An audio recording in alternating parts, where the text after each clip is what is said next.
La lluvia azotaba con furia, desdibujando la silueta de la casona en ruinas que se alzaba al final del camino de tierra.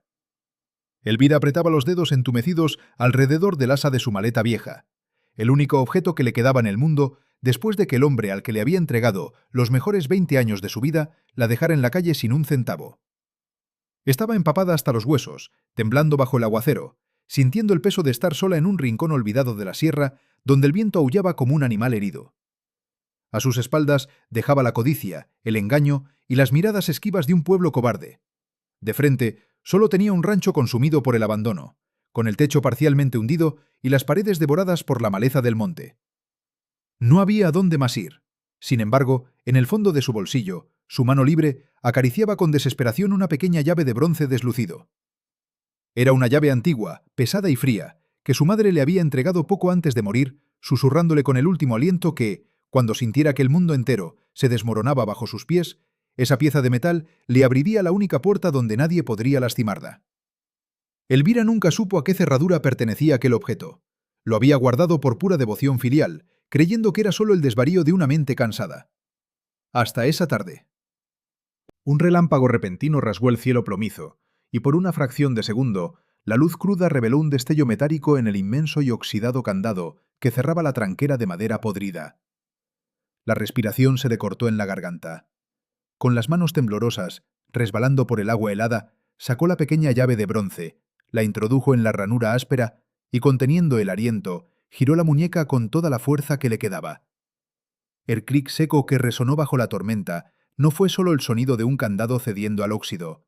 Fue el sonido de una sentencia, una que la obligaría a descubrir el aterrador secreto que guardaba esa tierra muerta.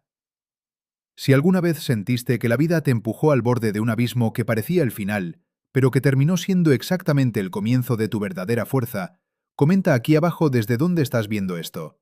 Escribe tu ciudad y tu estado, porque esta historia de empezar de cero fue hecha para llegar justo a donde la gente de bien la necesita. Dale like a este vídeo y suscríbete al canal para no perderte los próximos relatos. En los pueblos del campo, en otros tiempos, historias como estas se contaban entre ríos y caminos de tierra, al calor de la lumbre. Lugares donde el viento arrastra murmullos antiguos y el sol curte la piel de quienes trabajan sin mirar el reloj.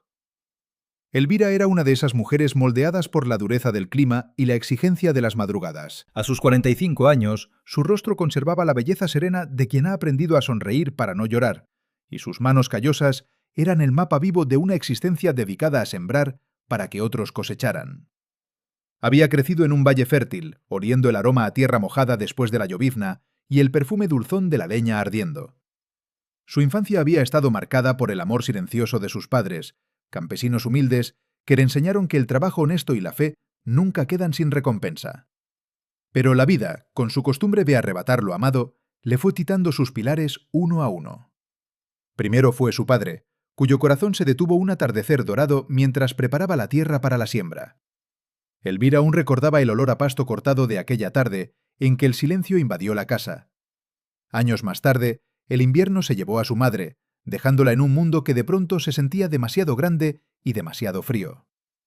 Sin hermanos ni parientes cercanos, Elvira volcó toda su devoción en su matrimonio con Fermín. Al principio, él parecía un hombre trabajador, dispuesto a compartir el yugo de la vida rural. Construyeron juntos un hogar, criaron animales y cultivaron un pedazo de tierra que daba los mejores frutos de la región. Elvira se levantaba antes de que cantaran los gallos, ordeñaba, amasaba el pan y mantenía siempre un fogón encendido que llenaba la cocina de calor y esperanza. Pero con el paso de los años, el alma de Fermín se fue oscureciendo. Las malas compañías y la promesa de dinero fácil lo alejaron de los surcos y lo acercaron a las cantinas. El olor a tierra fértil en su ropa fue reemplazado por el tufo agrio del licor barato y el humo de tabaco. Elvira intentó sostener el matrimonio con pura voluntad, rezando en silencio y trabajando el doble para cubrir los huecos económicos que las ausencias de su marido dejaban en el hogar. Ella creía, con la inocencia de las almas puras, que su bondad terminaría por redimirlo. Lo que Elvira aún no sabía era que la codicia humana raras veces se cura con amor y que la traición ya estaba caminando hacia su puerta. La tormenta definitiva no se desató en el cielo, sino en la mesa de su propia cocina, un martes por la tarde que olía a café recién colado y a pan de maíz. Fermín cruzó el umbral flanqueado por dos hombres de trajes gastados y miradas evasivas, forasteros que olían a usura y a problemas. No hubo explicaciones largas ni disculpas tartamudeadas. Con una frialdad que le heló la sangre a Elvira, su esposo le comunicó que la casa, las tierras e incluso los pocos animales que ella misma había criado a biberón ya no les pertenecían. Las deudas de juego, amasadas en noches de vicio inconfesables, habían devorado el patrimonio entero. Las escrituras ya estaban firmadas a nombre de los prestamistas. Elvira no gritó ni se tiró al suelo a suplicar. La dignidad de las mujeres criadas en la rectitud del campo no se doblega ante los cobardes. Lo miró fijamente a los ojos, sintiendo un nudo de hielo en el estómago, y le preguntó a dónde se suponía que irían ahora que lo habían perdido todo.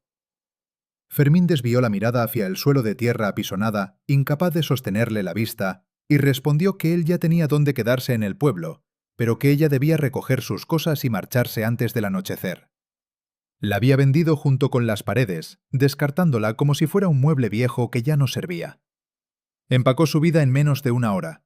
Su maleta vieja apenas contenía 3 mudas de ropa, el rosario de madera de su padre y la pequeña llave de bronce de su madre. Salió de la que fue su casa sin mirar atrás, caminando por el centro del pueblo. Las puertas y ventanas se cerraban a su paso. Los vecinos, aquellos con los que había compartido el pan y las medicinas en tiempos de escasez, apartaban la mirada, temerosos de involucrarse o de que la desgracia fuera contagiosa. La dejaron sola frente a la inmensidad de un mundo cruel que parecía disfrutar aplastando a los débiles. Sin dinero, sin familia y traicionada por la persona en la que más confiaba, Elvira empezó a caminar hacia las afueras, confiando ciegamente en que la providencia no abandona a quienes tienen el corazón limpio. Tenía que empezar de nuevo, aunque no supiera cómo ni dónde. Pero el destino suele tejer sus hilos en la oscuridad, y aquella noche le reservaba una prueba que la obligaría a descubrir de qué estaba hecha realmente. Caminó durante horas bajo un aguacero inclemente que borraba los senderos y convertía la tierra en un fango espeso que se aferraba a sus zapatos, como si el propio suelo quisiera arrastrarla hacia el abismo. Fue entonces cuando el instinto, o quizás el recuerdo de las viejas historias que contaba su madre, la guió hacia la ladera norte de la montaña, lejos de las miradas curiosas y de los chismes del pueblo. Allí, oculto tras una espesa cortina de árboles centenarios y zarzas espinosas, se alzaba el rancho abandonado de los Sauces. Era un lugar con su propia herida profunda. Décadas atrás, la próspera familia que lo habitaba se había marchado de la noche a la mañana tras un incendio devastador, dejando que la naturaleza reclamara la madera chamuscada y la piedra fría. Nadie se acercaba a ese solar. Decían que la tristeza había envenenado la tierra. Cuando Elvira logró abrir el candado oxidado con la llave heredada, empujó la pesada tranquera que crujió con un lamento largo y gutural. Al dar el primer paso hacia adentro, el olor a ceniza húmeda, a madera podrida y a menta silvestre inundó sus pulmones. Era un aroma a muerte, pero también a semillas que guardó la oscuridad esperando el momento de germinar. Avanzó por el patio empedrado, arrastrando los pies, buscando desesperadamente el resguardo de la galería techada. Al acercarse, un movimiento brusco entre las sombras la hizo detenerse en seco, con el corazón martillando contra sus costillas. Bajo el alero destartalado, acurrucado sobre un montón de hojas secas, había un perro callejero. Era poco más que un esqueleto cubierto de pelo ralo y mojado, temblando incontrolablemente por el frío. Tenía una pata trasera encogida, herida y pegada al cuerpo, y la miraba con unos ojos grandes y ambarinos que reflejaban el mismo terror y el mismo abandono que Elvira sentía en su propio pecho. No le gruñó ni intentó huir, simplemente se encogió más, esperando el golpe que la vida siempre le daba. Elvira dejó caer su maleta, se arrodilló lentamente en el suelo sucio y extendió una mano temblorosa hacia el animal. Eran 2 seres rotos, expulsados por el mundo, encontrándose en el epicentro de la ruina. El perro, tras dudar un segundo, acercó su hocico helado y le lamió los nudillos raspados. En ese instante, al sentir la aspereza de esa lengua agradecida, Elvira supo, sin que nadie se lo dijera, que ese lugar maldito era donde debía quedarse. Se puso de pie, tomando fuerzas de donde no las había, y empujó la puerta principal de la casa grande, esperando encontrar solo escombros y oscuridad. Pero lo que sus ojos descubrieron al iluminar con un fósforo el enorme salón principal cambiaría el rumbo de su vida para siempre. La pequeña llama del fósforo titiló, luchando contra las corrientes de aire helado que se colaban por las grietas, pero su luz amarillenta fue suficiente para revelar el corazón de la casa. No había tesoros ocultos ni muebles de valor, sino algo infinitamente más vital para una mujer que acababa de perder el mundo entero. En el centro del salón, imponente y milagrosamente intacto, se alzaba un enorme fogón de piedra negra, con su chimenea de ladrillo hundiéndose hacia el techo. Era una estructura recia, construida para soportar el paso de los siglos y el castigo de los inviernos más crueles. Elvira sintió que el aire abandonaba sus pulmones en un suspiro tembloroso. Aquel fogón no era solo un montón de rocas apiladas, era una promesa muda de supervivencia, un ancla de calor en medio de un océano de ruinas y abandono. Con las manos entumecidas, palpó la base de piedra buscando restos de leña seca. Encontró algunas ramas viejas y hojas crujientes que el viento había arrastrado hasta el rincón a lo largo de los años. Las apiló con cuidado, como quien prepara un altar, y acercó la llama. El chasquido de la madera al prenderse fue el sonido más hermoso que había escuchado en meses. El olor a humo de pino y a tierra tostada comenzó a desplazar el hedor a encierro y a musgo muerto. El perro callejero, arrastrándose sobre su vientre famélico y dejando un rastro húmedo en el suelo de tierra apisonada, avanzó milímetro a milímetro hacia la fuente de calor. Se ovilló a escasos centímetros de las llamas, soltando un gemido largo y ronco que parecía contener toda la tristeza de la sierra. Elvira se sentó a su lado, cruzó las piernas sobre el polvo y apoyó la espalda contra la piedra tibia. Por primera vez en 24 horas, dejó que las lágrimas resbalaran por sus mejillas curtidas. Lloró en silencio, sin aspavientos, dejando que el fuego secara su ropa empapada y que el cansancio absoluto le cerrara los párpados. El primer amanecer en el rancho de los Sauces la recibió con una luz cruda y grisácea que se filtraba por las vigas rotas del techo. El frío de la madrugada le calaba los huesos, pero al abrir los ojos se dio cuenta de que el perro seguía allí, respirando con dificultad, con la cabeza apoyada sobre la punta del zapato de Elvira. El animal era el espejo exacto de su propia alma en ese momento, golpeado, desconfiado, al borde del colapso, pero negándose a rendirse ante la muerte. Elvira sabía que si se quedaba quieta, la desesperación terminaría por devorarla. Tenía que moverse, tenía que empezar de cero, con la misma determinación con la que sus padres le habían enseñado a arar la tierra dura antes de la siembra. Se puso en pie, sacudiéndose el polvo de la falda, y salió al patio trasero. La inmensidad del trabajo por hacer era aterradora. La maleza había trepado por las paredes exteriores como garras verdes, asfixiando las ventanas. El tejado del granero había colapsado por completo, dejando a la vista un esqueleto de vigas podridas. Pero lo más urgente era el agua. Caminó abriéndose paso entre los cardos espinosos que le arañaban los tobillos, hasta encontrar el viejo pozo de piedra en el extremo sur del solar. El brocal estaba cubierto de hiedra y la polea de hierro estaba oxidada, pero la soga, gruesa y áspera, aún parecía resistente. Elvira encontró un balde de zinc abollado entre los escombros del patio. Lo ató con manos firmes, sintiendo la textura rasposa de la cuerda contra sus palmas, y lo dejó caer al fondo oscuro. El sonido del metal golpeando el agua profunda resonó como una campana hueca. Tirar de esa soga fue un suplicio. Sus músculos protestaron, sus manos callosas ardieron por la fricción, pero cuando el balde emergió, rebosante de agua cristalina y helada, sintió que había ganado su primera batalla. El olor a mineral puro y a profundidad húmeda le llenó los sentidos. Bebió directamente del borde de metal, sintiendo cómo el líquido gélido le despertaba cada nervio del cuerpo. Luego llenó un cuenco de barro roto que halló en la cocina y se lo llevó al perro. El animal apenas levantó el hocico, pero lamió el agua con una desesperación silenciosa, mirándola de reojo, como si temiera que en cualquier momento ella le arrebatara el plato. Los días que siguieron se fundieron en una rutina agotadora y sanadora al mismo tiempo. Desde que el primer rayo de sol despuntaba entre los cerros hasta que el atardecer dorado teñía el horizonte, Elvira no paraba de trabajar. Limpió el salón principal arrancando las enredaderas con sus propias uñas.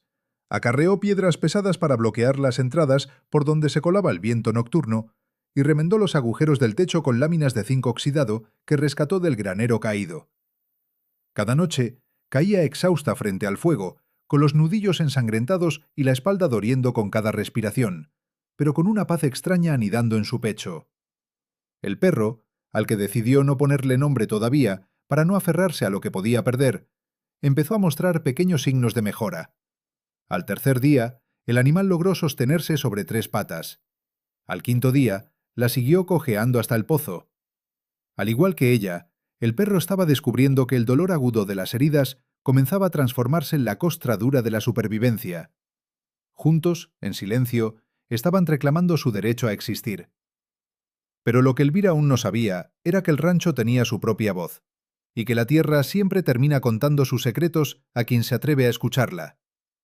Mientras despejaba los escombros de lo que alguna vez fue una habitación trasera, empezó a desenterrar los fragmentos del pasado. El olor a madera chamuscada y a tela quemada seguía atrapado bajo las capas de polvo y tiempo. Encontró un marco de plata ennegrecido sin fotografía, una máquina de coser de pedal derretida por el calor, y bajo un montón de tejas rotas, el hallazgo más doloroso: un pequeño caballo de madera tallada con la mitad del rostro carbonizado. Elvira sostuvo el juguete entre sus manos sucias, sintiendo la textura de la madera quemada que manchaba sus dedos de hollín. Comprendió entonces la magnitud de la tragedia que había vaciado ese lugar. No había sido una mudanza planificada ni un abandono por pobreza. Había sido el fuego, voraz y traicionero, el que había devorado los sueños de la familia que levantó esas paredes. La tristeza del rancho de los Sauces no era mala hierba. Era el luto congelado de una madre que tuvo que huir en la noche, dejando atrás el eco de las risas de sus hijos. Esa noche, sentada frente a las llamas, Elvira le habló a la casa vacía. Le dijo en voz baja, con la solemnidad de un rezo, que ambas sabían lo que era perderlo todo en un instante, pero que ella no iba a permitir que el olvido las terminara de enterrar. Le prometió a las paredes de piedra que volverían a escuchar pasos firmes y que el olor a comida caliente volvería a impregnar sus rincones. Y el perro, como si entendiera el pacto que se acababa de sellar en la oscuridad, apoyó por primera vez su cabeza sana sobre la rodilla de la mujer. La soledad absoluta se rompió la mañana del 7º día. El sonido áspero de unos pasos, arrastrándose sobre la grava del camino de entrada, hizo que Elvira soltara la escoba de ramas que había fabricado.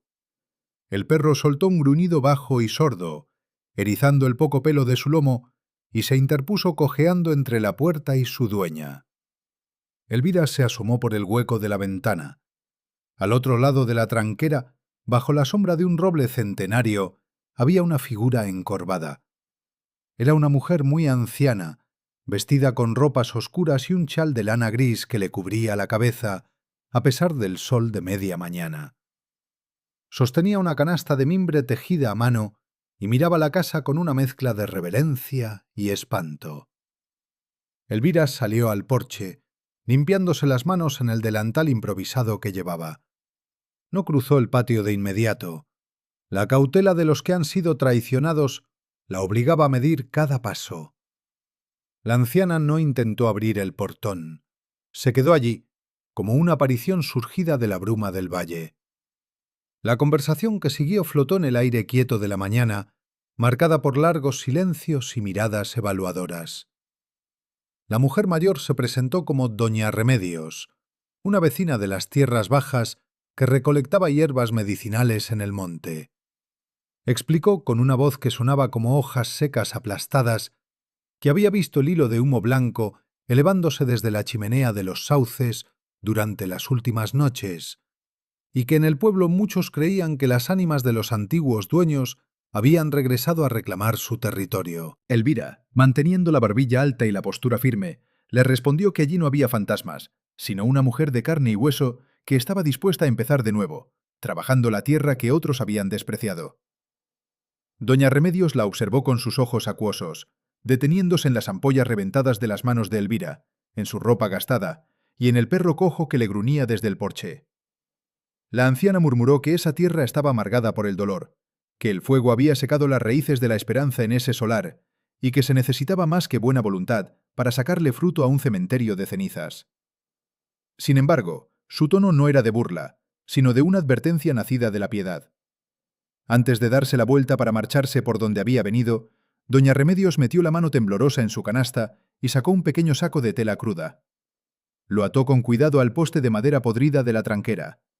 Dijo que nadie debería pelear contra los fantasmas con el estómago vacío, y sin esperar agradecimiento, emprendió el camino de regreso al valle, apoyándose en su bastón de fresno.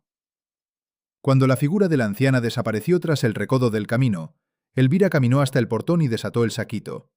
Olía a maíz tostado y a tierra fértil.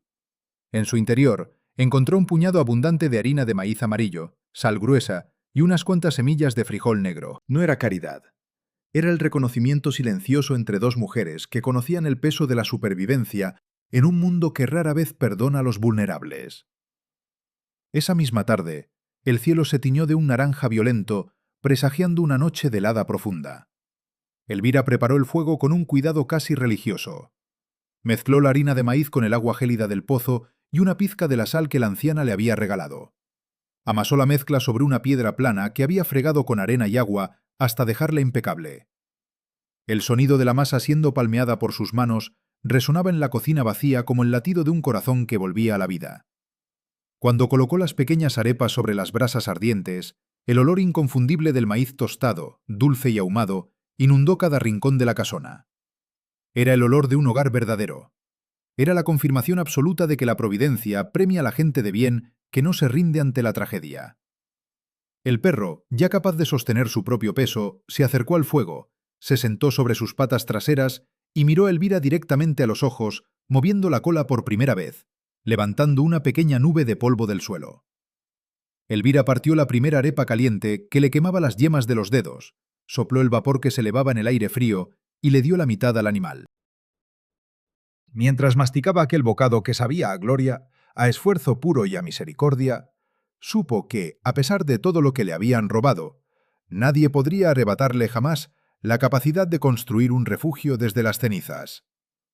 Si alguna vez has sentido que el calor de un fogón encendido o la compañía silenciosa de un animal rescatado te han devuelto las ganas de seguir adelante cuando todo parecía perdido, tómate un segundo para compartir esta historia con alguien que necesite escucharla hoy. Déjale un like a este vídeo porque cada pulgar arriba ayuda a que estos relatos de fe y trabajo duro lleguen a más personas que están buscando la fuerza para empezar de cero. Esa noche, arropada por el calor de la piedra y el sonido acompasado de la respiración del perro a su lado, Elvira durmió profundamente por primera vez en semanas. El miedo a la soledad había sido reemplazado por la certeza de su propia fuerza.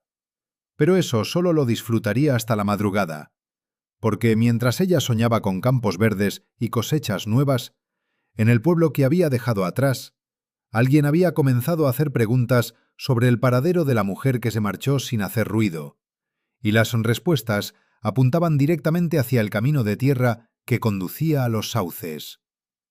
El paso de las semanas en el rancho de los sauces trajo consigo una transformación lenta y silenciosa, tejida a base de sudor, madrugadas heladas y una voluntad inquebrantable. Elvira había logrado arrancar las costras de abandono que asfixiaban el patio principal, revelando un suelo de lajas de piedra gris que ahora barría cada mañana hasta dejarlo impecable. El aire ya no olía a encierro ni a madera podrida, sino a tierra negra recién removida, a humo limpio de pino y a la esperanza terca de quienes deciden empezar de nuevo. La rutina se había convertido en su religión. Antes de que el sol despuntara sobre los picos nevados de la sierra, ella ya tenía el fogón encendido, calentando el agua para el primer café del día, cuyas volutas de vapor perfumaban la cocina con un aroma tostado y amargo que le devolvía el alma al cuerpo. El perro al que finalmente había decidido llamar Guardián era el reflejo vivo de la propia resurrección de Elvira. Ya no era aquel esqueleto tembloroso que se arrastraba por las esquinas buscando una sombra donde morir. Su pelaje anterralo y opaco había adquirido un brillo cobrizo bajo el sol del mediodía.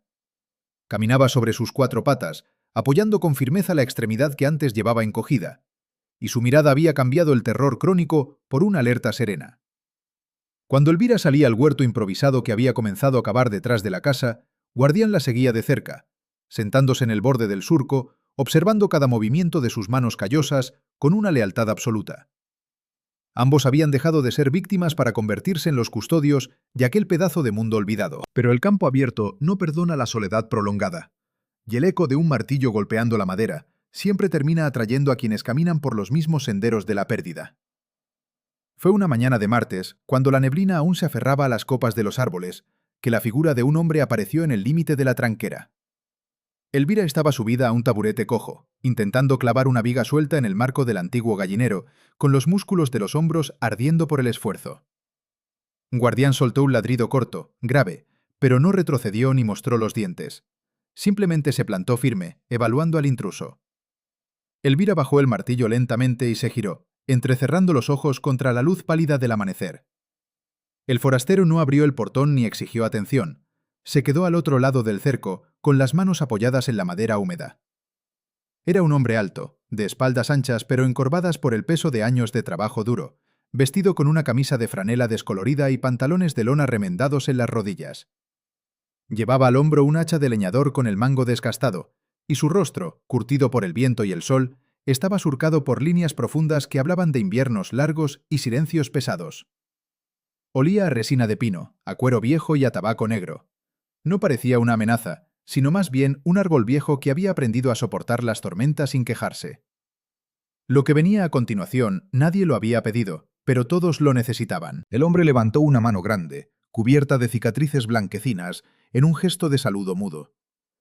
Empujó la tranquera con una lentitud respetuosa, esperando a que Elvira asintiera antes de dar un paso dentro de la propiedad.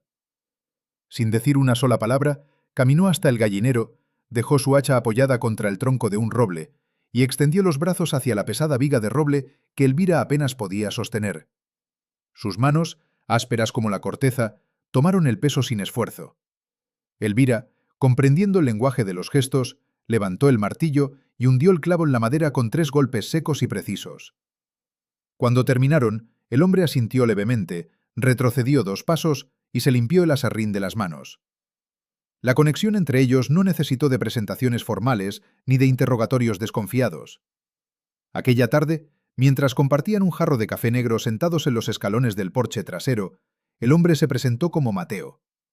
Habló con una voz ronca y pausada, mirando hacia los cerros lejanos, en lugar de clavarle los ojos a Elvira. Le contó que vivía solo en una cabaña al otro lado del río, ganándose la vida cortando leña y arreglando cercas para los ganaderos del valle.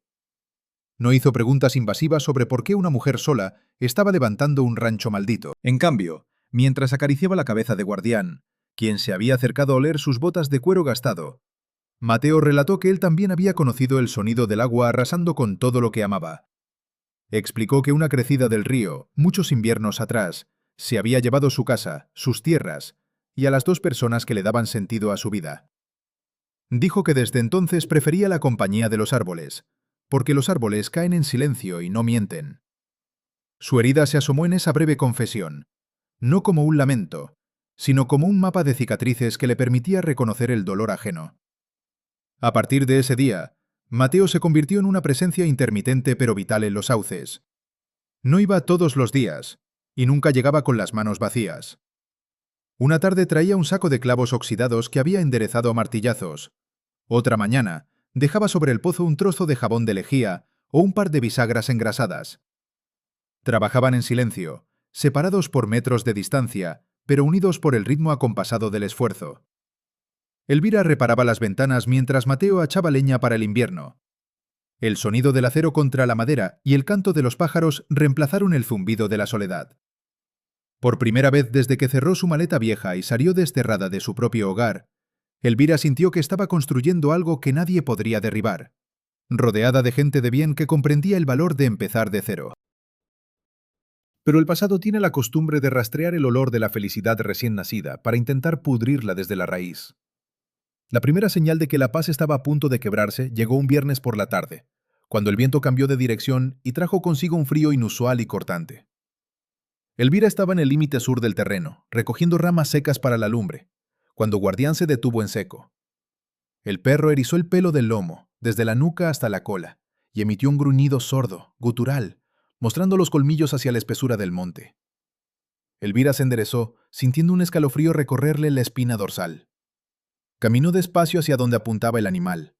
Allí, impresas en el barro blando cerca del arroyo, encontró huellas frescas de botas. No eran las botas de trabajo de Mateo, que tenían la suela lisa por el desgaste. Estas tenían un dibujo profundo, agresivo, y a su lado, tirada entre la hierba húmeda, había una colilla de cigarrillo aplastada que aún desprendía un olor acre a tabaco barato. Alguien había estado observándola desde las sombras, midiendo el terreno, calculando su vulnerabilidad.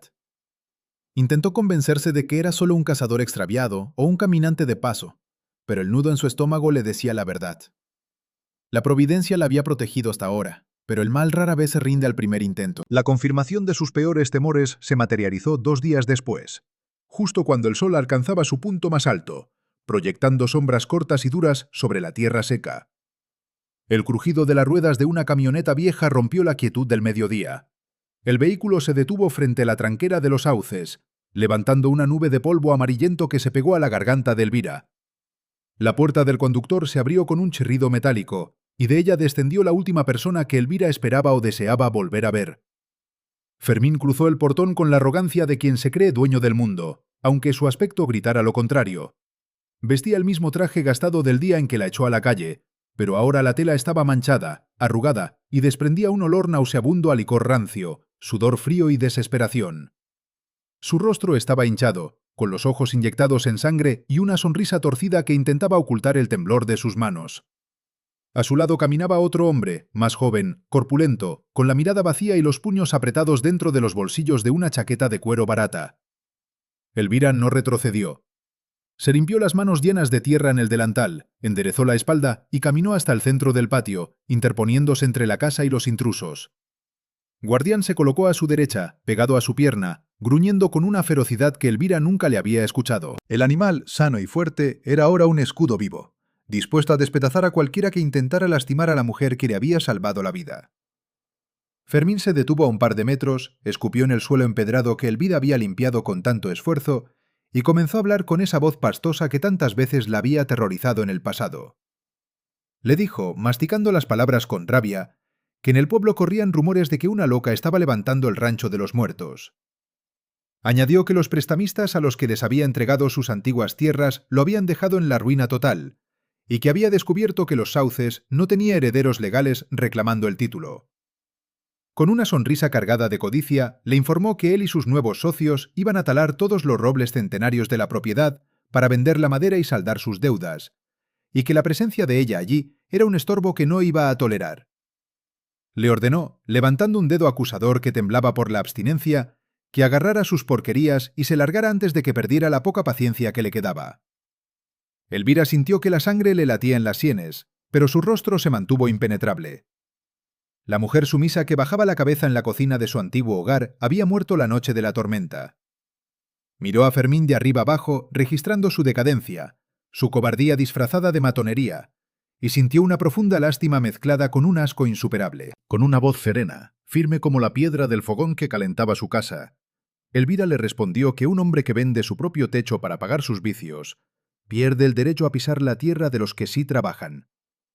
Le advirtió que no se movería de allí, que cada clavo, cada teja y cada surco de ese rancho ahora le pertenecían por el derecho sagrado del sudor y del rescate. Le dijo, mirándolo directamente a esos ojos enrojecidos, que si intentaba dar un paso más hacia la casa, se encontraría con algo mucho más peligroso que el fantasma de los antiguos dueños. Si alguna vez has tenido que plantarle cara a quien intentó pisotearte, si alguna vez encontraste en tu interior una fuerza que no sabías que tenías justo en el momento en que alguien quiso arrebatarte tu dignidad, dale like a este vídeo y compártelo ahora mismo. Estas son las historias que nos recuerdan que el valor no es la ausencia de miedo, sino la decisión de no retroceder jamás ante los cobardes. Fermín parpadeó, desconcertado por la firmeza de la mujer que creía haber destruido. El matón a su lado dio un paso al frente, pero el chasquido amenazador de las mandíbulas de Guardián, que se lanzó medio metro hacia adelante mostrando todos los dientes, lo hizo dudar y retroceder. La cobardía es siempre el talón de Aquiles de los abusadores. Fermín, al ver que la intimidación verbal no había quebrado a Elvira, cambió la táctica. Su rostro se contorsionó en una máscara de odio puro. Se acercó al poste principal de la galería, aquel que Elvira había lijado y pintado con aceite de linaza para protegerlo de la humedad. Sacó un machete corto y oxidado que llevaba sujeto al cinturón y con un grito ahogado de rabia impotente asestó un golpe brutal contra la madera. El sonido del metal rasgando las fibras del roble resonó en el patio como un disparo. Una herida profunda, una muesca astillada, quedó marcada en el pilar. Fermín guardó el arma, respirando con agitación, y le lanzó un ultimátum que heló el aire de la tarde. Le juró, escupiendo las palabras entre dientes, que esa misma noche volvería con suficientes hombres y antorchas para terminar el trabajo que el fuego había dejado a medias décadas atrás. Le aseguró que al amanecer no quedaría ni rastro de ella, ni del perro, ni de la casa. Sin esperar respuesta, dio media vuelta, Subió a la camioneta con su secuaz y arrancó, dejando tras de sí una estela de humo negro y una amenaza que flotaba en el ambiente como una sentencia de muerte. El silencio que cayó sobre los sauces tras la partida del vehículo fue ensordecedor. Elvira se acercó al poste herido y pasó los dedos por la madera astillada, sintiendo la textura áspera y violenta del corte. El miedo, denso y paralizante, comenzó a trepar por sus piernas. Sabía que Fermín no estaba mintiendo.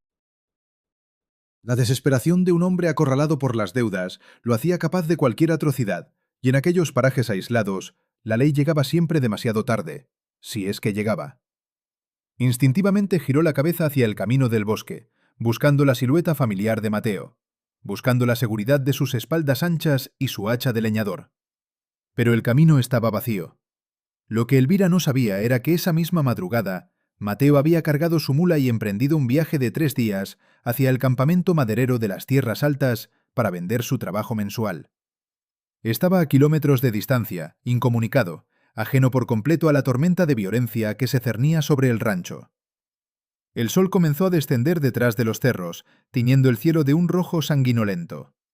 Las sombras de los árboles se alargaron sobre el patio, retorciéndose como dedos oscuros que intentaban atrapar la casa. El viento sopló con fuerza, haciendo crujir las vigas del techo y levantando remolinos de polvo seco. Elvira miró al horizonte, tragó saliva para deshacer el nudo de terror que le cerraba la garganta y comprendió la cruda realidad. Estaba completamente sola. Nadie vendría a rescatarla. Cuando cayera la noche, tendría que defender con su propia sangre el único lugar en el mundo que le había dado refugio.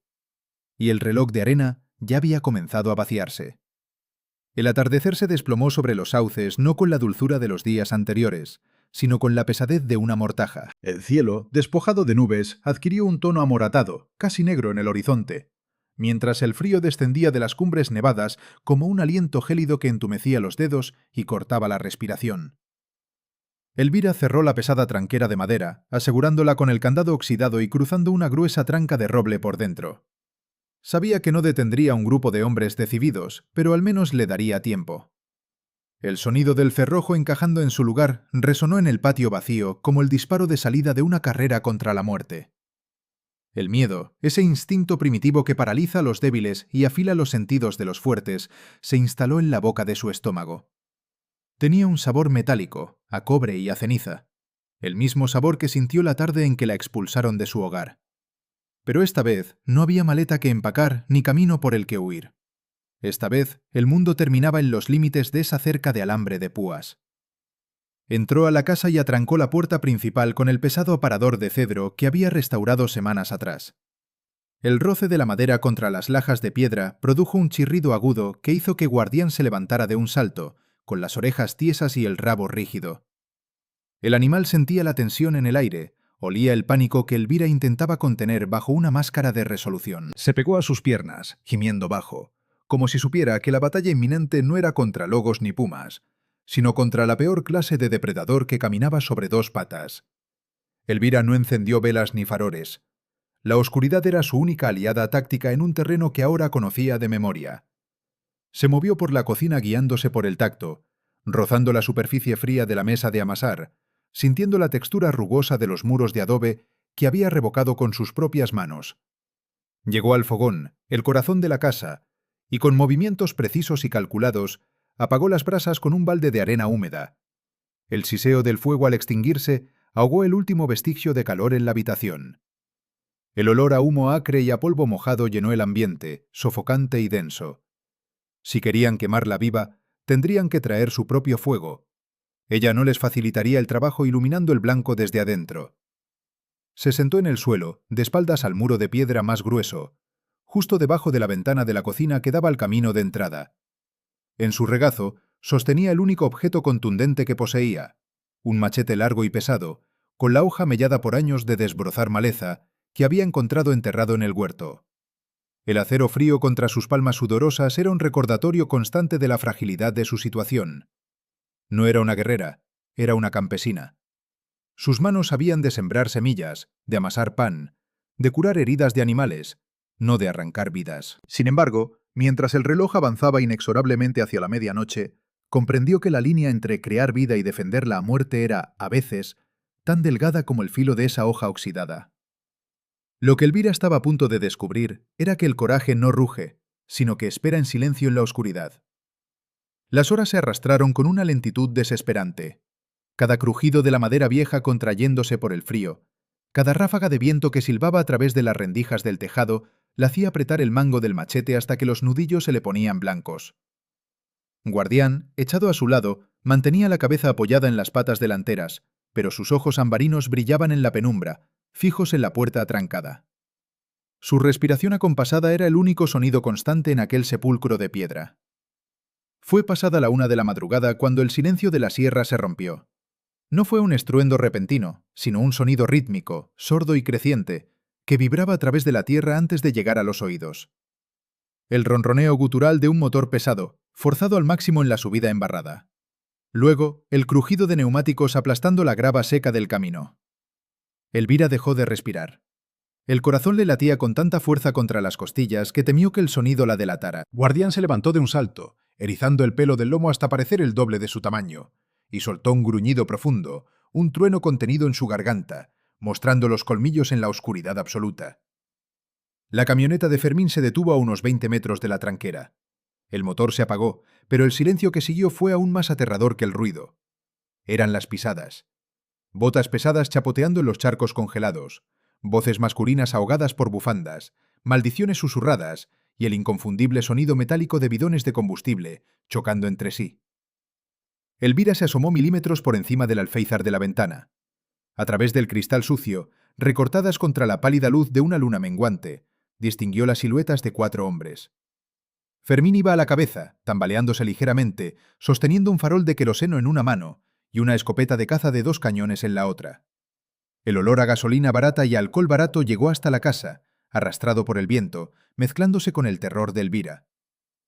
«¡Abre la puerta, desgraciada!». El grito de Fermín desgarró la noche, cargado de una furia etílica que no admitía razones. «Te dije que te largaras. Esta tierra es mía, y si no sales por las buenas, vas a salir en cenizas como los infelices que vivían aquí». Elvira no respondió. Mantuvo la barbilla apretada contra el pecho, sintiendo el sudor frío resbalar por su nuca. Guardián, incapaz de contener su instinto protector, ladró con una ferocidad ensordecedora, lanzándose contra la puerta principal y arañando la madera con desesperación. El sonido del animal enfurecido pareció descolocar a los atacantes por un instante. «Mata al perro si sale», ordenó Fermín a uno de sus secuaces, su voz aguda por la adrenalina y el miedo. Y esa noche, sin que nadie lo viera, la verdadera naturaleza de cada uno quedó al descubierto. El sonido de la cadena oxidada de la tranquera cediendo bajo el golpe de una cizalla resonó como un chasquido de huesos rotos. Los goznes gimieron cuando el portón fue empujado violentamente hacia adentro. Los 4 hombres cruzaron el patio, sus botas pisoteando los surcos donde Elvira había sembrado las semillas de frijol negro que le regaló doña Remedios. Cada paso sobre la tierra removida era una profanación, una bofetada a las semanas de trabajo extenuante. Fermín se detuvo frente a la galería, levantó la escopeta, apuntó hacia la ventana de la cocina y apretó el gatillo. El estruendo fue ensordecedor, un relámpago de fuego y humo que iluminó el patio por una fracción de segundo. El cristal de la ventana estalló en 1000 pedazos, lloviendo sobre Elvira como una granizada de cuchillos diminutos. Se cubrió el rostro con los brazos, sintiendo el ardor agudo de un fragmento de vidrio cortándole la mejilla izquierda.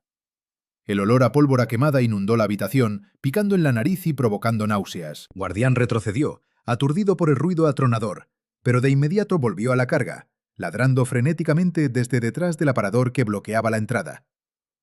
«La próxima es a la puerta, y luego rociamos todo», bramó Fermín, su voz ahora distorsionada por la euforia de la destrucción. «Rocíen los postes del porche, que no quede nada». Elvira, temblando incontrolablemente, limpió la sangre caliente que le corría por la barbilla con el dorso de la mano. El dolor punzante en la mejilla actuó como un catalizador, rompiendo la parálisis del miedo. Escuchó el sonido líquido de la gasolina salpicando la madera reseca de los pilares que ella misma había lijado. El olor penetrante a combustible saturó el aire, metiéndose en sus pulmones, anunciando el fuego inminente. El recuerdo del caballo de madera carbonizado que había encontrado días atrás cruzó su mente como un fogonazo.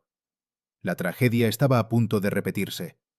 El rancho de los sauces iba a ser devorado por las llamas una vez más, y ella iba a ser consumida junto con sus sueños de redención. Pero en ese instante de oscuridad absoluta, cuando el abismo parecía a punto de tragarla entera, algo se quebró dentro de Elvira. No fue su espíritu, sino la última cadena de sumisión que la ataba a su pasado. Se dio cuenta de que si moría allí, acurrucada en un rincón como un animal asustado, Fermín habría ganado no solo la tierra, sino su alma. Habría demostrado que los cobardes siempre triunfan sobre la gente de bien. Y eso era algo que sencillamente no iba a permitir. Se levantó del suelo, ignorando el temblor de sus rodillas y el dolor en su rostro. Agarró el machete con ambas manos, sintiendo el equilibrio del arma, pesada y letal. Caminó hacia la puerta principal, sorteando los vidrios rotos que crujían bajo sus botas. Guardián, al verla avanzar con esa determinación férrea, cesó de ladrar y se colocó a su lado, bajando la cabeza, listo para embestir. Elvira apoyó el hombro contra el aparador de cedro y lo empujó con todas las fuerzas que le quedaban, ignorando el desgarro en los músculos de su espalda. El mueble cedió unos centímetros, lo suficiente para liberar el pestillo de la puerta. Afuera, Fermín encendía un fósforo, su rostro iluminado por la pequeña llama parpadeante, distorsionado por una mueca de triunfo anticipado. Lo acercó al poste empapado en gasolina. «¡Se acabó tu tiempo!», gritó, preparándose para lanzar el fósforo. El chirrido de la puerta principal abriéndose de golpe cortó el aire de la noche. Elvira salió al porche. No era la mujer asustada y derrotada que Fermín había expulsado de su casa semanas atrás. Era una figura imponente, envuelta en las sombras, con la sangre secándose en la mejilla y los ojos ardiendo con una furia fría y antigua, la furia de las mujeres que han perdido demasiado y ya no tienen nada que temer. Llevaba el machete alzado, la hoja mellada reflejando la pálida luz de la luna, y a su lado, un perro enorme, musculoso y feroz, dispuesto a matar a la primera señal. Fermín se congeló. El fósforo le quemó los dedos y lo soltó con un gemido de dolor, cayendo inofensivamente sobre el suelo empedrado, lejos del charco de combustible. Los otros 3 hombres retrocedieron instintivamente, intimidados no por un arma de fuego, sino por la presencia abrumadora de una mujer que había cruzado la línea del miedo y estaba dispuesta a llevarse a cualquiera de ellos por delante. «Dije que no me movería de aquí». La voz de Elvira sonó grave, rasposa, pero completamente firme, cortando el silencio como un látigo.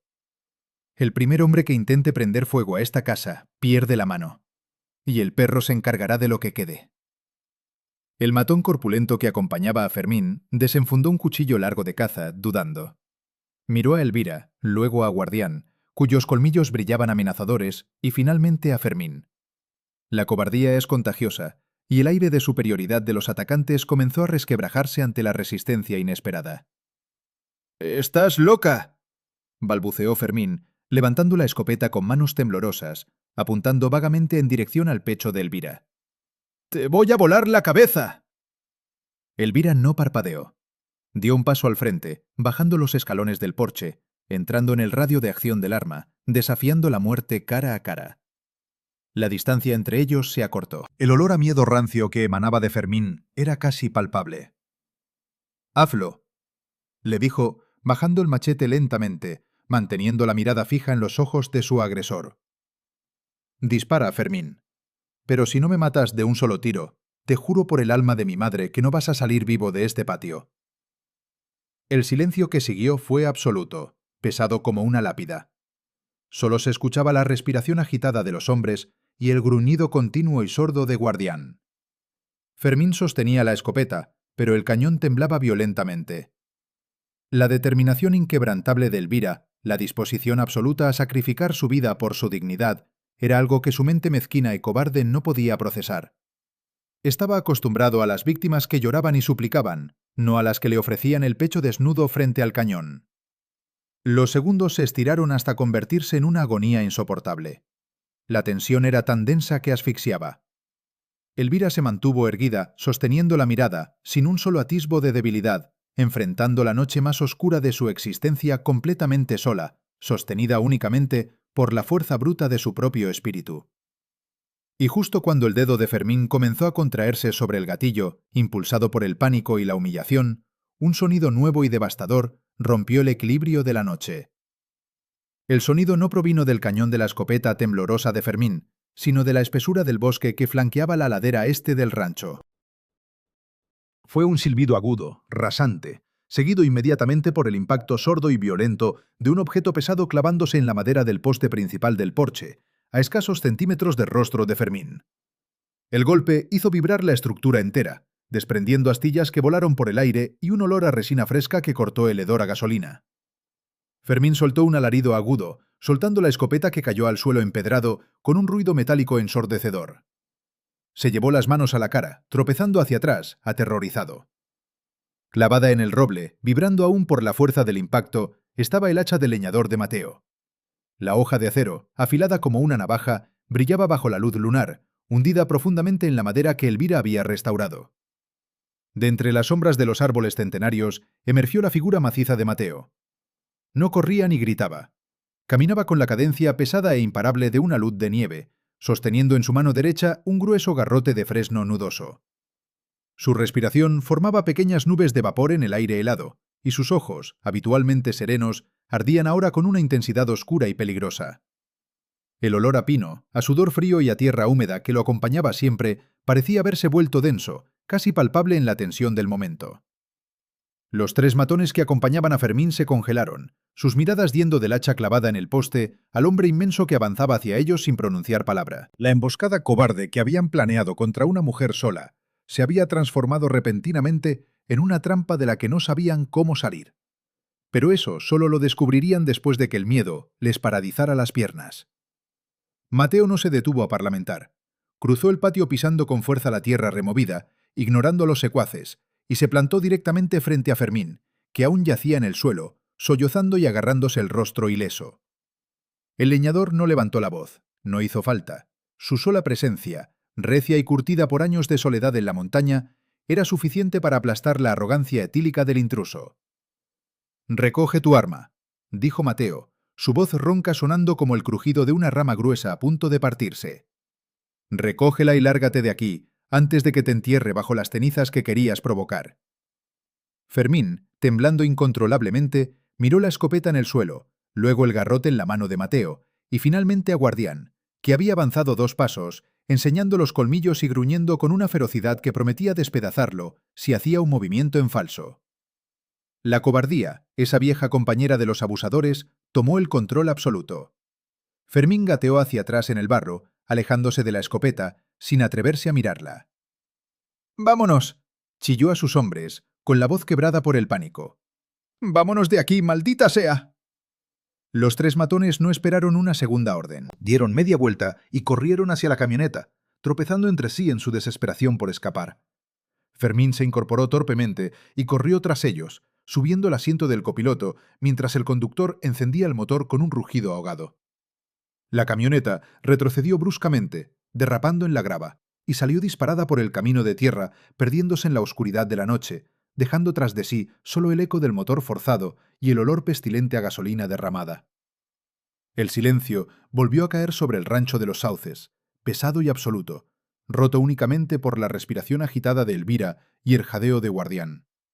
La adrenalina que la había mantenido de pie, firme como una roca frente a la escopeta de Fermín, comenzó a disiparse lentamente, dejando en su lugar un agotamiento profundo, un dolor sordo en los músculos y el escozor punzante en la mejilla cortada. El machete, que había sostenido con una fuerza sobrehumana, de pronto se sintió pesado como plomo. Lo dejó caer al suelo, donde resonó contra la piedra del porche. Mateo se acercó al poste, agarró el mango de su hacha y con un movimiento seco y preciso la arrancó de la madera. Se giró hacia Elvira. La luz de la luna iluminaba el corte ensangrentado en su rostro, su ropa polvorienta y la postura desafiante que aún mantenía, a pesar del temblor evidente en sus rodillas. El leñador no le preguntó si estaba bien, ni la abrazó en un gesto melodramático de rescate. Sabía que las mujeres forjadas en el campo no necesitan compasión condescendiente cuando acaban de ganar una batalla por su propia vida. Se detuvo a un par de metros de ella, clavó la mirada en la herida de su mejilla y luego en la puerta principal que aún permanecía entreabierta, revelando el aparador corrido y los vidrios rotos esparcidos por el suelo de la cocina. El olor a combustible empapando la madera del porche era un recordatorio nauseabundo de lo cerca que habían estado del desastre. Vi el humo de su camioneta desde el desvío del valle, dijo Mateo, su voz ya despojada de la furia asesina, volviendo a su tono áspero y pausado de siempre. Supuse que no venían a traerte leña. Elvira asintió lentamente, tragando saliva para humedecer su garganta reseca. La presencia de Mateo allí no era una casualidad mágica, sino la consecuencia directa de las semanas de trabajo compartido, de los silencios respetuosos y de la lealtad silenciosa que habían construido entre hachazos y tazas de café negro. Él había regresado antes de tiempo de su viaje al campamento maderero porque algo en su instinto, esa intuición afilada por años de soledad, le había advertido que el rancho y la mujer que lo estaba devolviendo a la vida estaban en peligro. «Llegaste a tiempo», respondió Elvira, su voz apenas un susurro rasposo, pero cargado de una gratitud inmensa que no necesitaba de palabras grandilocuentes. Mateo negó con la cabeza, un movimiento apenas perceptible en la penumbra. «No», corrigió el leñador mirando a Guardián, que ahora se frotaba contra las piernas de Elvira buscando calmarla. «Llegué tarde. Tú ya habías ganado esta pelea antes de que yo tirara el hacha. Él nunca iba a disparar. Los hombres como él no soportan que los miren a los ojos cuando están a punto de matar. Tú lo sostuviste, sola». Las palabras de Mateo, sencillas y directas, golpearon a Elvira con más fuerza que cualquier consuelo. En ese instante comprendió la magnitud de lo que acababa de lograr. No había sido rescatada como una damisela indefensa. Había defendido su territorio, su dignidad y su vida con sus propias manos, enfrentando el terror más absoluto sin parpadear. Mateo solo había sido el golpe final que selló la retirada de los cobardes, pero la victoria moral, la verdadera resistencia, había sido exclusivamente suya. Elvira bajó la mirada hacia sus manos, aún manchadas de tierra y pólvora, y luego miró a Mateo. Una sonrisa débil, cansada pero genuina, asomó a sus labios. «Tenemos que limpiar la gasolina antes de que amanezca», dijo ella, señalando los charcos oscuros que manchaban la madera del porche. «Y necesito volver a encender el fogón. Hace demasiado frío para dormir». Mateo asintió, comprendiendo que la mejor manera de sanar el trauma reciente era volver a la rutina del trabajo, a la acción concreta que reafirma la vida sobre la muerte. Apoyó el hacha contra la pared de piedra, se arremangó la camisa de franela y caminó hacia el pozo trasero para sacar agua y fregar los pilares. El resto de la noche transcurrió en una actividad silenciosa y metódica. Juntos, barrieron los vidrios rotos de la cocina, lavaron la madera empapada en combustible con agua helada y jabón de lejía, y volvieron a colocar el pesado aparador de cedro en su lugar. El olor a gasolina fue cediendo lentamente, reemplazado por el aroma limpio del jabón y la humedad de la madrugada. Elvira lavó la herida de su mejilla en el fregadero de piedra, sintiendo el escozor del agua fría sobre la carne viva, pero el dolor era ahora un recordatorio de su propia fortaleza, no de su vulnerabilidad. Cuando las primeras luces del alba comenzaron a teñir el cielo de un azul pálido y frío, el rancho de los Sauces volvía a estar en orden. La ventana rota de la cocina había sido cubierta temporalmente con unas tablas de madera que Mateo clavó con precisión, y el patio, aunque mostraba las huellas del caos nocturno, ya no olía a destrucción. Elvira preparó café en la vieja cafetera de peltre. El sonido del agua hirviendo y el aroma intenso del grano tostado llenaron la cocina, devolviéndole la calidez que la noche había intentado arrebatarle. Sirvió 2 tazas humeantes y salió al porche, donde Mateo estaba sentado en los escalones, acariciando la cabeza de Guardián. El perro, exhausto tras la tensión de la batalla, dormitaba plácidamente, apoyando el hocico en las botas gastadas del leñador. Le tendió una taza a Mateo. Él la tomó con sus manos grandes y callosas, asintiendo en un gesto de agradecimiento mudo. Se quedaron allí sentados, lado a lado, observando cómo el sol despuntaba sobre las cumbres nevadas, bañando el valle con una luz dorada y limpia, que parecía lavar las sombras de la noche anterior. Elvira dio un sorbo al café, sintiendo cómo el calor le reconfortaba el pecho. Miró a Mateo, perfilado contra la luz del amanecer, y supo que a pesar de todo el dolor, las traiciones y el miedo, había encontrado algo infinitamente más valioso que lo que había perdido. Había encontrado a su propia familia elegida, forjada en el crisol de la adversidad y unida por el respeto mutuo a la dignidad del trabajo duro. Dijo una sola palabra, murmuró Elvira, rompiendo el silencio con voz suave, mirando las montañas a lo lejos. Cuando me echó de mi casa, dijo que me largara. Y yo lo hice. Pero anoche, cuando me ordenó que me fuera de aquí... Se detuvo, buscando las palabras exactas, sintiendo el peso de la pequeña llave de bronce que aún guardaba en su bolsillo, aquella que le había abierto la puerta a su nueva vida. Anoche supe que ya no hay ningún lugar a donde ir. Continuó, girando el rostro para mirar a Mateo a los ojos. Porque este es mi lugar. Y nadie, nunca más, me va a decir cuándo tengo que marcharme. Mateo dio un sorbo a su café, saboreando el líquido amargo, y asintió lentamente. No hubo grandes declaraciones, ni promesas exageradas de protección futura.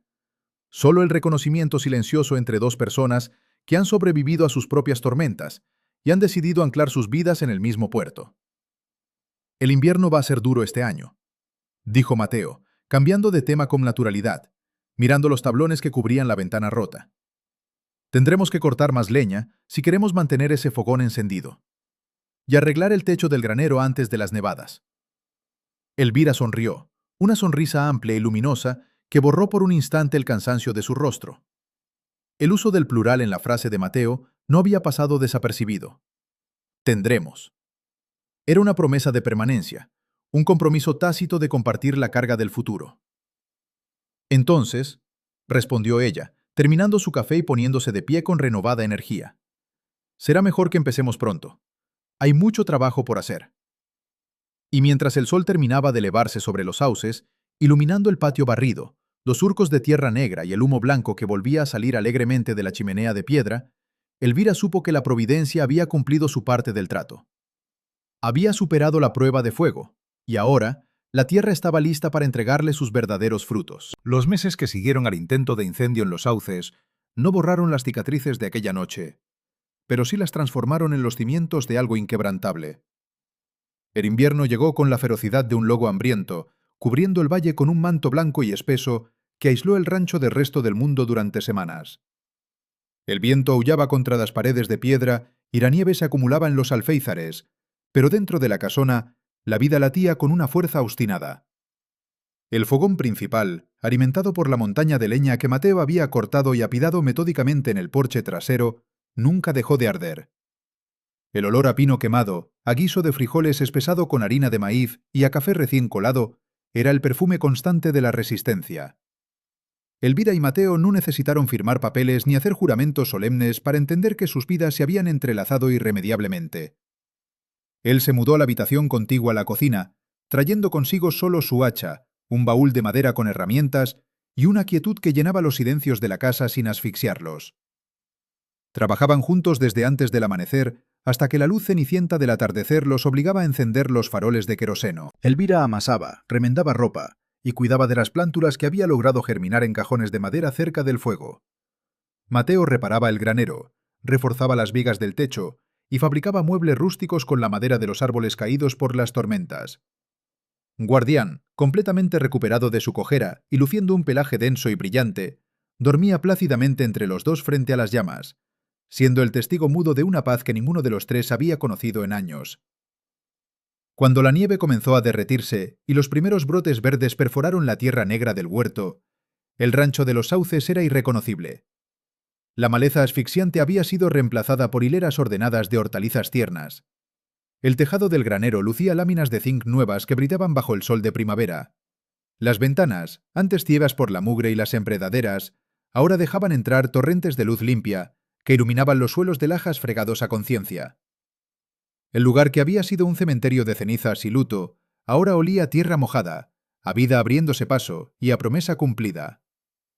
El detalle concreto que marcó el antes y el después de la resurrección no fue una gran fiesta ni un anuncio público, sino un hecho cotidiano, casi minúsculo, pero cargado de un significado absoluto. Ocurrió una mañana de martes, clara y fresca, con el aire oliendo a rocío y a menta silvestre. Elvira estaba en el porche delantero, terminando de atar unos manojos de rábanos crujientes y zanahorias pequeñas que acababa de cosechar. Sus manos, ahora fuertes y seguras, cubiertas de tierra fértil, se movían con la agilidad de quien conoce el valor exacto de cada fruto. Mateo salió de la casa cargando una caja de madera llena de huevos frescos recolectados de las gallinas que habían comprado semanas atrás. Colocaron todo en la parte trasera de la carreta que Mateo había reparado. Ese día, Por primera vez desde que fue expulsada con una maleta vieja y el alma rota, Elvira iba a bajar al mercado del pueblo. No iba a pedir limosna, ni a buscar trabajo por un plato de comida. Iba a vender la primera cosecha del rancho que todos creían maldito. El viaje en carreta por el camino de tierra fue silencioso pero no tenso. El traqueteo de las ruedas de madera sobre la grava y el rítmico trote de la mula eran la banda sonora de su victoria. Guardián corría a un lado, levantando las orejas ante cada sonido del bosque, feliz y alerta. Al llegar a la plaza central del pueblo, el bullicio de los vendedores y el olor a frituras, especias y cuero curtido los envolvió.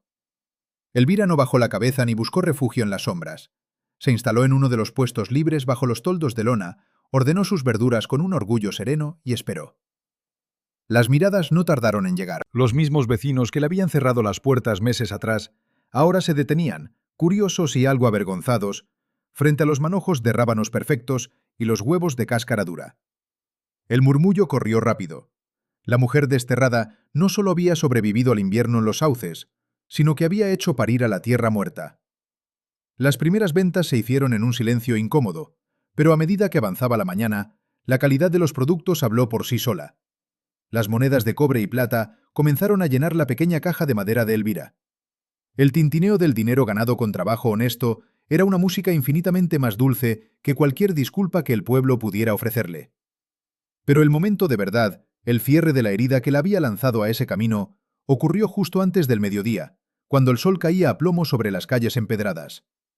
Elvira estaba entregando un atado de cebollas de verdeo a doña Remedios, la anciana que le había regalado las semillas en sus primeros días de soledad, cuando una figura andrajosa se detuvo frente al puesto. El olor agrio a alcohol rancio y a ropa sin lavar lo precedió. Era Fermín. La decadencia del hombre era absoluta. Su traje gastado ahora era una colección de jirones sucios, su rostro estaba demacrado, grisáceo, y sus manos temblaban con un espasmo incontrolable. Los prestamistas a los que les había entregado todo, finalmente lo habían exprimido hasta la última gota, dejándolo en la calle, consumido por sus propios vicios y por el desprecio de los mismos compinches que lo habían acompañado la noche del ataque al rancho. Fermín miró los rábanos frescos, luego las monedas en la caja, y finalmente levantó los ojos inyectados en sangre hacia Elvira. No había arrogancia en su postura, ni amenazas en su boca. Solo había el vacío aterrador de quien ha destruido su propia vida y sabe que ya no hay vuelta atrás. Intentó articular una palabra, un ruego, o tal vez una justificación patética, pero la voz se le quebró en un carraspeo seco. Extendió una mano temblorosa, mugrienta, hacia uno de los rábanos. Elvira no retrocedió, ni gritó, ni llamó a Mateo, que observaba la escena desde la carreta a unos metros de distancia, con los brazos cruzados y el rostro impenetrable. Ella miró a Fermín con una calma glacial. No sentía odio, ni deseo de venganza. Lo que sintió fue una lástima profunda, estéril, la misma que se siente por un árbol podrido que finalmente cae por su propio peso. Con un movimiento pausado, Elvira tomó un rábano grande, lo limpió con el delantal y lo colocó en la mano temblorosa de su exmarido. No fue un acto de sumisión, ni un perdón grandilocuente. Fue la confirmación definitiva de la distancia abismal que ahora los separaba. «Respondí que no tenía dinero para pagar sueldo», dijo Elvira, recordando las palabras que Fermín le había dicho el día que la echó. «Pero qué techo y comida había. Tú elegiste vender el techo. Ahora cómete esto y no vuelvas a pararte frente a mi puesto. La gente de bien está trabajando». Fermín apretó el rábano contra su pecho hundido, bajó la cabeza, incapaz de sostener la mirada limpia de la mujer a la que había intentado destruir, y se alejó arrastrando los pies por la calle polvorienta, convirtiéndose en un fantasma más de los muchos que vagaban por el pueblo. Elvira lo vio desaparecer tras la esquina de la cantina, y luego volvió a ordenar sus verduras, sintiendo que el último eslabón de la cadena que la ataba al pasado acababa de romperse para siempre. Esa tarde, el regreso a los sauces tuvo un sabor distinto. El sol se ponía detrás de las montañas, bañando el camino de tierra con una luz anaranjada y cálida. El traqueteo de la carreta parecía más ligero. En el bolsillo del delantal, Elvira llevaba las monedas de su primera venta, pero el verdadero tesoro era la certeza de que el miedo ya no habitaba en su pecho. Cuando llegaron al rancho, Guardián corrió a recibirlos, ladrando de alegría y saltando alrededor de la carreta. Mateo desenganchó la mula y la llevó al establo, mientras Elvira entraba a la casa. El olor a leña quemada y a encierro limpio la recibió como un abrazo familiar. Dejó la caja de las ventas sobre la mesa de la cocina y caminó hacia la ventana que meses atrás había sido destrozada por el disparo de Fermín. Ahora, el cristal nuevo reflejaba la luz del atardecer, ofreciendo una vista clara del patio empedrado, del huerto verde y de los robles centenarios que montaban guardia en el límite de la propiedad. Todo estaba en su lugar. El rancho de los Sauces ya no era un monumento a la tragedia, sino un testimonio vivo de la resiliencia humana. Las semillas que guardó la oscuridad habían germinado, fuertes y tercas, alimentadas por el sudor de unas manos callosas que se negaron a rendirse. Elvira pasó los dedos por el marco de madera de la ventana, sintiendo la solidez de lo que había construido, y supo que, pasara lo que pasara, aquel pedazo de tierra siempre sería su refugio inexpugnable. El atardecer dorado se derramó sobre el valle, tiñendo las cumbres nevadas de un naranja profundo y silencioso. El viento de la sierra, que antes soplaba con la ferocidad de un castigo, ahora acariciaba suavemente las hojas de los robles centenarios, arrancando un susurro antiguo y pacífico. Elvira salió al porche delantero de la casona, secándose las manos limpias en el delantal. El aire olía a tierra húmeda recién regada, a humo dulce de leña de pino y al café que hervía a fuego lento en la cocina.